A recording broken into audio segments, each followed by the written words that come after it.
What's going on, viewers and subscribers? Welcome back to the channel. Welcome back to another video. Therefore, as promised, I did mention to you in my last video that I'm going to show you how to calculate the minimum reinforcement for a reinforced concrete beam. In my last two videos, I have shown you how to determine the minimum reinforcement for a reinforced concrete column. Therefore, I must point out to you that when engineer design a beam, we design the reinforcement to go into the lower portion of the beam, the bottom of the beam, or the bottom fiber of the beam. But to note, there are two types of beam that is being designed in the engineering world. There are singly reinforced concrete beams that you place the main reinforcement or the area of steel in the lower fiber of the concrete beam or the bottom of the concrete beam. That is where the tension is maximum because, as stated numerously on this channel, I have stated to you on more than one occasion that concrete is strong in compression and weak in tension. Therefore, steel or reinforcement must be added in the tension zone for the concrete to resist the deflection or resist bending due to the load that it is being subjected to. The other type of beam, which I'm not going to be focused on because that is a more technical design, you have doubly reinforcing beams.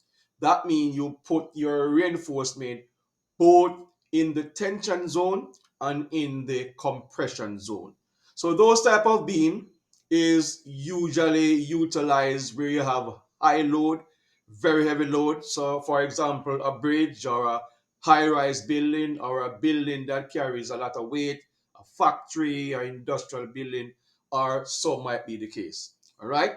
So this calculation is a very simple one to show you how to determine the minimum area of steel for a singly reinforced concrete beam. So I'm going to show you the two formulas that the ACI code stipulate that we should use to come up with the minimum reinforcement for this beam. And I'm going to explain to you with more clarity as to the function of the beam and why is it necessary to have a beam of a particular size with the minimum reinforcement. So stick and stay to the video, and as usual, watch the video until the end. All right? Thank you. Therefore, viewers and subscribers, in order to come up with the minimum reinforcement for this concrete beam, I turn to the ACI code 10.5. And as you can see, based on the heading here, minimum reinforcement for flexural members. So the term flexural mean bending. A column is subjected to buckling while a reinforced concrete beam is subjected to bending. So one of the things I want to point out to you viewers and subscribers is that in order to come up with the minimum reinforcement is to establish that the beam doesn't fail suddenly. All right? So when you have a beam of a certain size, there must be a minimum amount of reinforcement or area of steel that must be placed in that concrete beam. So therefore, now if your beam is of such that it is woefully inadequate in terms of reinforcement, you are going to have sudden failure.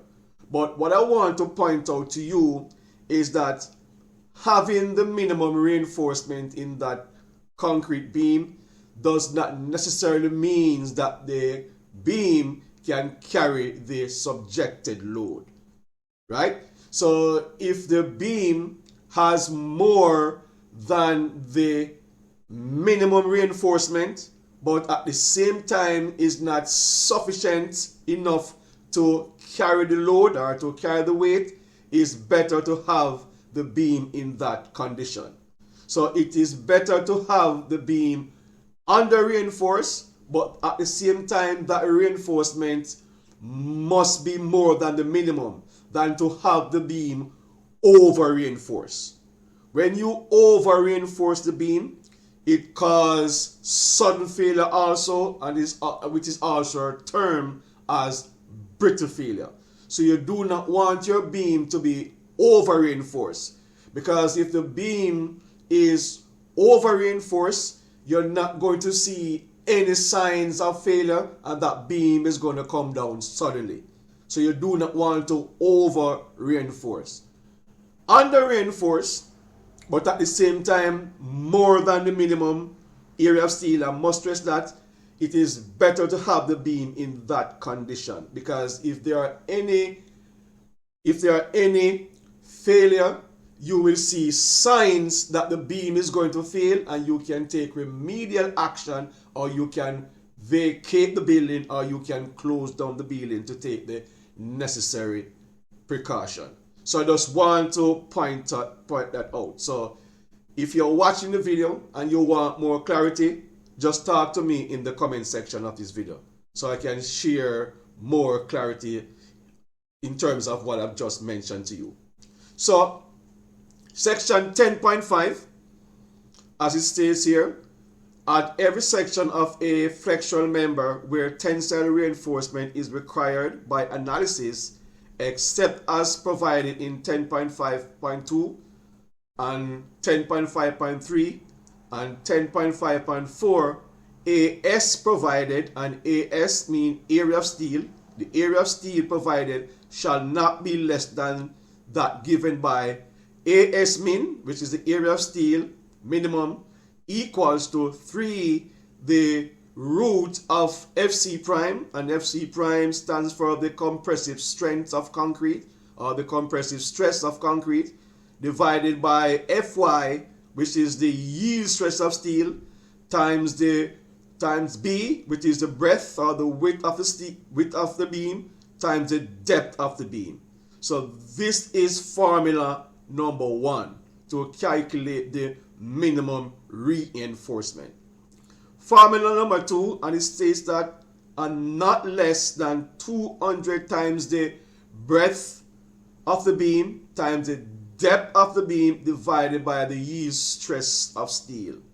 So these are the two formula that I'm going to use to calculate the minimum area of steel that should be placed in this beam based on the size.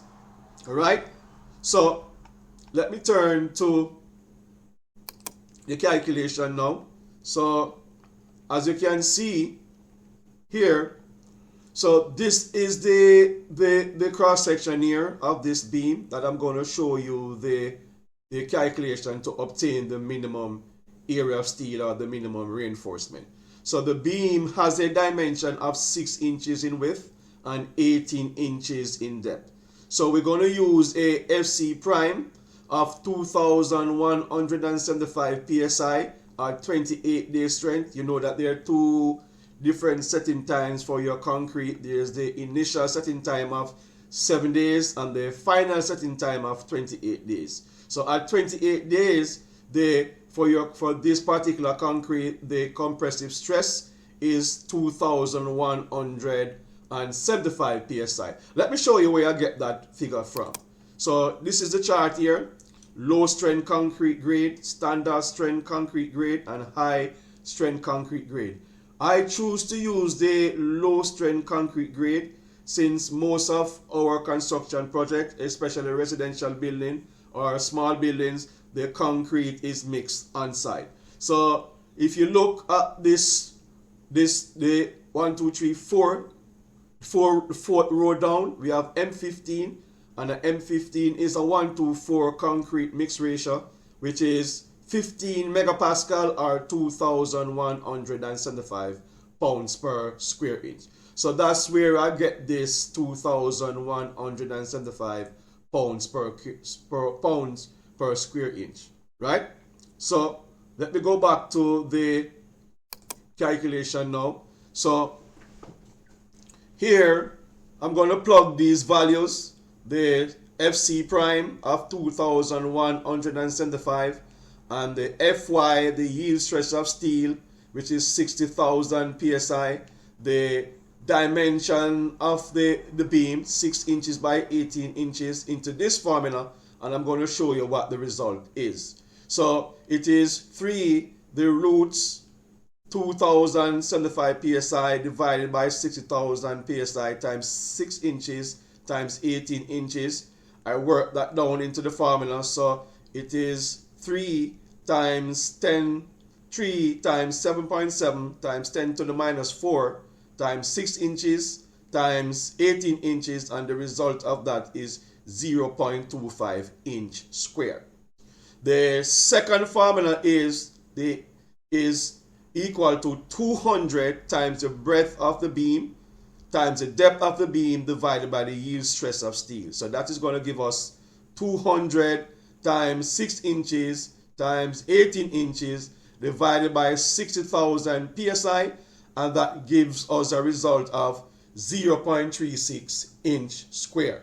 So we have two values here. So in order to be conservative, I am going to choose the higher of the two, the larger of the two. So the larger of the two of these two values is 0.36 inch square. All right. So we're going to find out now the number of reinforcing bars that is going to go into the tension zone of the concrete, or the lower fiber of the concrete beam. So the number of minimum bars is going to equal to 0.63 inch square divided by 0.2 inch squared equal 1.8 bars, and that comes up to 2 half-inch bars. So as I've stated to you previously, the cross-sectional area of a half-inch bar is 0.2 inch squared. Let me show you where I got that figure from, for the benefit of those who are seeing this video for the first time. So a number 4 bar is a half-inch bar, right? In this table, the ASTM standard reinforcing bars table. So number 4 bar is a half-inch bar, and the nominal area in inch square is 0.2. So that is where I got this 0.2 in the tension zone of the concrete. Of the beam. So these two upper bars here, they are just there to hold up the stirrups. You can even use 3/8 bars up here, because at this point in the compression zone of the concrete, it is not resisting against any tensile load. And then because the beam is that deep, 18 inches, I also put these 2 reinforcing bar in this area as well, because you do not want this area to be filled with so much concrete and there's no reinforcement in the concrete, right? But the main area of focus is the 2 half-inch bar, which is placed in the tensile zone of the concrete. All right? So that is how you calculate the minimum area of steel based on a beam cross section. But point to note, this is not the design of the beam. This is only to get the minimum reinforcement that should be placed in the beam based on the size. If you want to design the beam to carry a particular load, dead or alive, you have to design the beam. And in the event that you design the beam and your area of steel is less than 0.36 in this instance, then you have to go with the minimum, right? So if you get an area of steel which is less than 0.36, after you design the beam to carry the load, you have to go with the minimum. But if you get more, all good and well, that means your beam design surpasses the minimum, and it should be adequate to carry whatever load you design the beam to carry. All right? So I've come to the end of the video. So that is it for this video. The next video, I'm going to show you or teach you how to calculate the spacing of your stirrups, which is known as shear reinforcement. So that is going to be an in-depth calculation. I'm going to do a full calculation of a beam and calculate the spacing of the stirrup based on the loads that is coming down on the beam. All right? Thank you for watching the video. Thanks. Okay?